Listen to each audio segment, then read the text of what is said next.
देखिए फिर प्लस समझ एक बार। देखो यदि 4 5 9 11 और x का मान 7 है, ठीक ना, लास्ट बार समझ लो। यदि 4 5 9 11 और x क्या सुनो 1 2 3 4 5 5 संख्या है, यानी 4 5 9 11 x दोनों इस सब का मान कितना है 7 है। तो x का मान कितना होगा, तो मान बराबर क्या होता है फॉर्मूला, कुल परीक्षणों का योग बटे परीक्षणों की संख्या होता है ना। तो कुल परीक्षणों का योग होगा, देखो 4 + 5 + 9 + 11 + x, क्योंकि x भी कुल परीक्षणों में है और टोटल संख्या करता है 4 1 2 3 4 5 बटे 5 से भाग दे दिए। अब माध्य कितना दिया हुआ 7 दिया गया है, तो 7 देखो 7 बराबर क्या लिखेंगे 29 + x, क्योंकि 4 5 9 9 9 18 18 का 29 29 + x 29 + x बराबर कितना होगा बटे कितना होगा 5 होगा।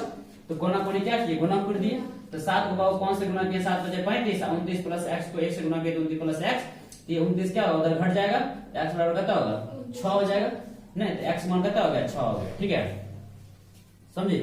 अब दूसरा देखो, दूसरा क्या है द्विघात समीकरण के कितना होगा, द्विघात समीकरण 4x² + 4x + 1 बराबर क्या 0।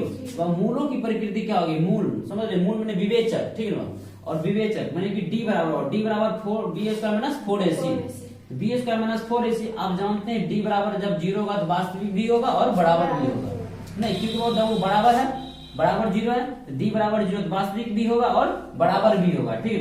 और जब d बड़ा रहे किससे 0 से, d बड़ा रहे 0 से बहुत, जब इसका मतलब समझ लो, अच्छा 1 बड़ा हो कि 0 बड़ा, 1 बड़ा, तो इसका मतलब 0 से जब बड़ा रहेगा d क्या होगा सिर्फ वास्तविक होगा, क्या होगा सिर्फ वास्तविक होगा। और जब d से बड़ा रहेगा 0 इसका मतलब ये माइनस होगा ना, इसका मतलब ये क्या होगा नेगेटिव होगा, तभी तो चीज बड़ा होगा ना, इसका मतलब अवास्तविक होगा, और वास्तविक को क्या बोलते हैं अपरिमेय बोलते हैं, क्या बोलते हैं अपरिमेय बोलते हैं, ठीक है समझे ना।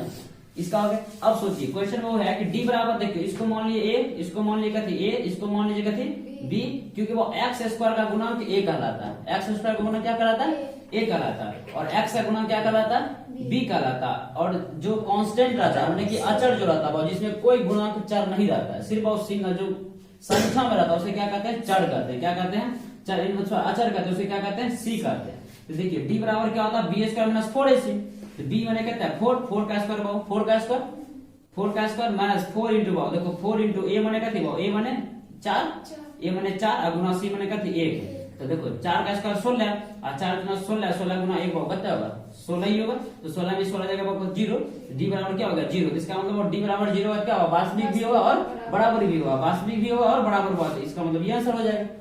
क्या कौन नंबर ख नंबर बाबू ऑप्शन में, ये गोल्डन बुक से दिया जा रहा है, ठीक है ना।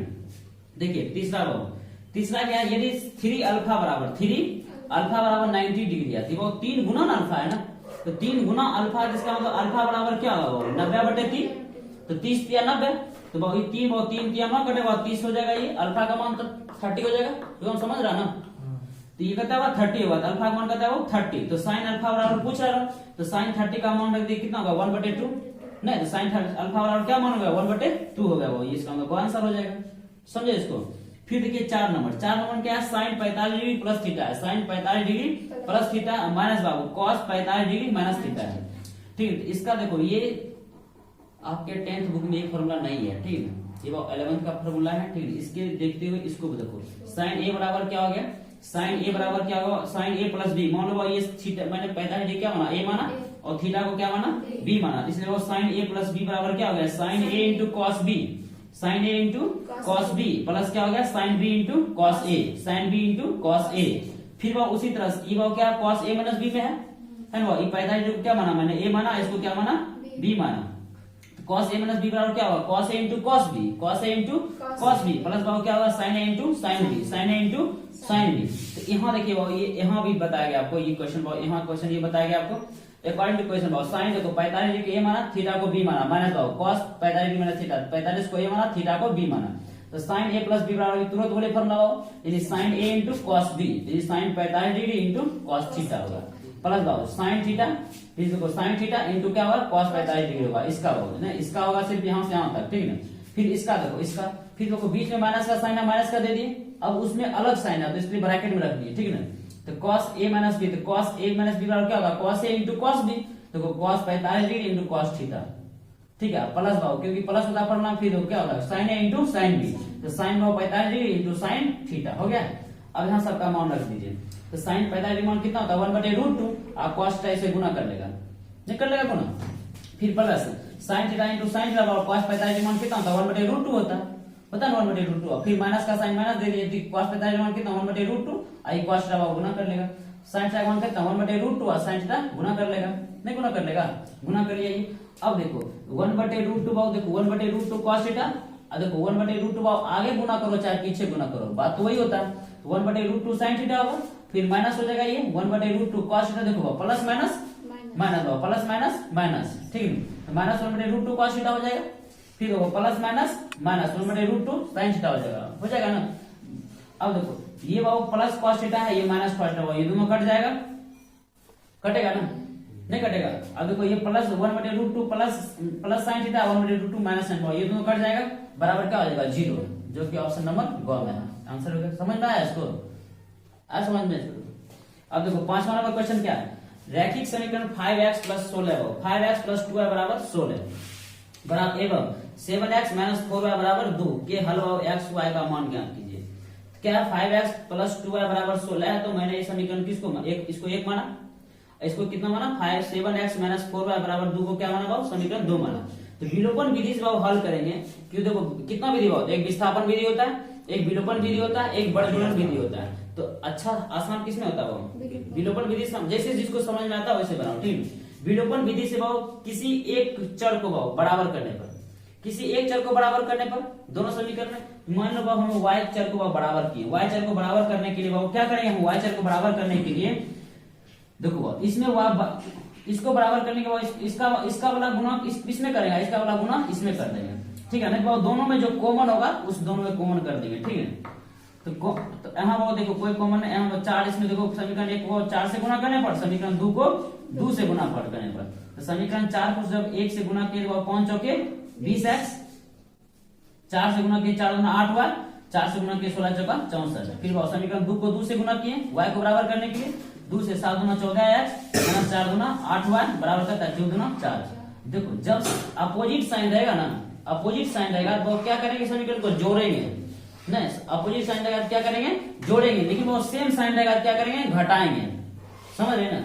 अब देखिए यहाँ का अपोजिट साइन है वो प्लस माइनस पॉजिशन क्या किए जोड़ने पर, देखो 8y और वो क्या हुआ 8y दोनों कट गया प्लस माइनस, अब ये प्लस प्लस हुआ है क्योंकि जोड़ने पर, तो 20 से 14 का 34x बराबर कितना 64 प्लस 4 कितना हुआ 68, नहीं 34x बराबर 68, x बराबर करता है 68/34 कितना हो जाएगा 2 हो जाएगा, x बराबर करता है 2 का मान निकला, x बराबर जब 2 का मान निकला तो x का मान किसी एक समीकरण में रख दीजिए, क्या समीकरण 1 में रखिएगा मान, x का मान समीकरण 1 में रखने पर क्या होगा 5x + 2y = 16, तो 5x देखो 5x मान करता है 2 रखे 5 दूना 10 हो गया हुआ ना, प्लस 2y = 16, 5 दूना 10 उस पर घट जाएगा, 16 में 10 जाएगा कितना होगा 6 होगा, यहाँ होगा क्या 2 है, तो 2y = 6/2 कितना होगा 3, y बराबर कितना हो गया 3 हो गया और x बराबर 2 हो गया, ये ऑप्शन नंबर ए समझ में आया।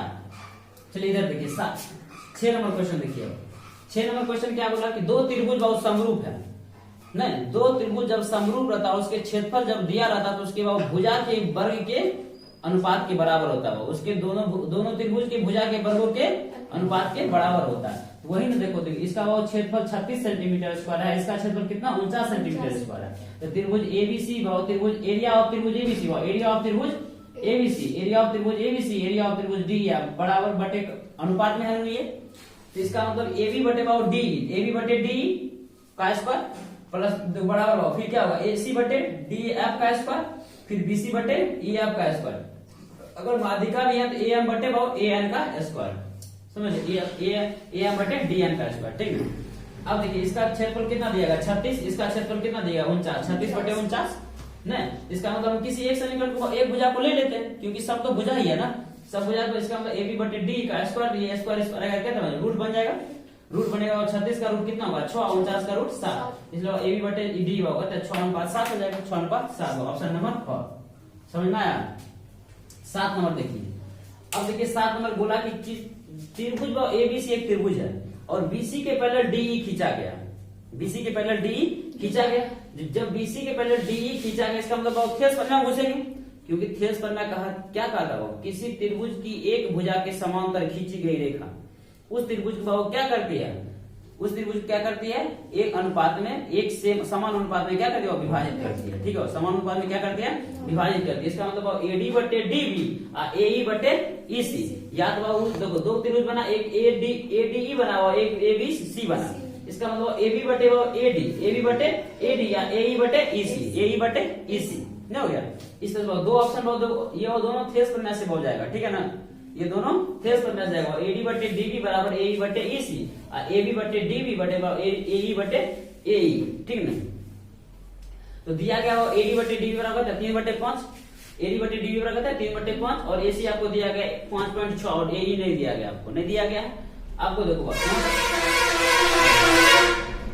कितना दिया गया, एडी। देखिए आपको तो देखो यहाँ एसी दिया गया, ऑप्शन वाली बात है कि यहाँ एसी दे दिया। एसी में बड़का भुजा दे दिया, तो इधर से हम बड़का भुजा में ए बी लेंगे ना, ए बी लेंगे। तो इसलिए ए बी बराबर मैंने क्या लिखा, एडी प्लस बाबू डीबी।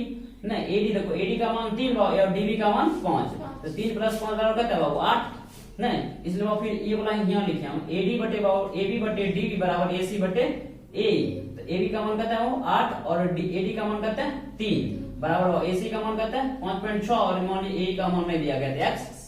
तो 8 को गुना करेंगे x से तो 8x हो गया बराबर 5.6 को 3 से गुना करेंगे। देखिए इस 5.6 गुना 3 ये 8 गुना में तो उस पर जाएगा भाग में। ये पॉइंट को उड़ा के बहुत नीचे 10 लिख लिए, 8 7 56 नहीं 7 21 21 बटे बहुत 10 का 2.1 हो गया। नहीं x मैंने कि x बराबर 2.1 मैंने कि a बराबर का 2.1। नहीं समझे इसको बाबू, नंबर आंसर समझ में आया। उसके बाद देखिए 8 नंबर क्या है, एक वृत्त है 10 सेंटीमीटर त्रिज्या वाला क्या लिया गया, वो एक वृत्त लिया गया है। 10 सेंटीमीटर त्रिज्या वाला एक वृत्त लिया गया है और कहता है कि और वृत्त केंद्र पर कहता है वो त्रिज्या क्या बनाती है, वो वृत्त के केंद्र पर समकोण बनाती है।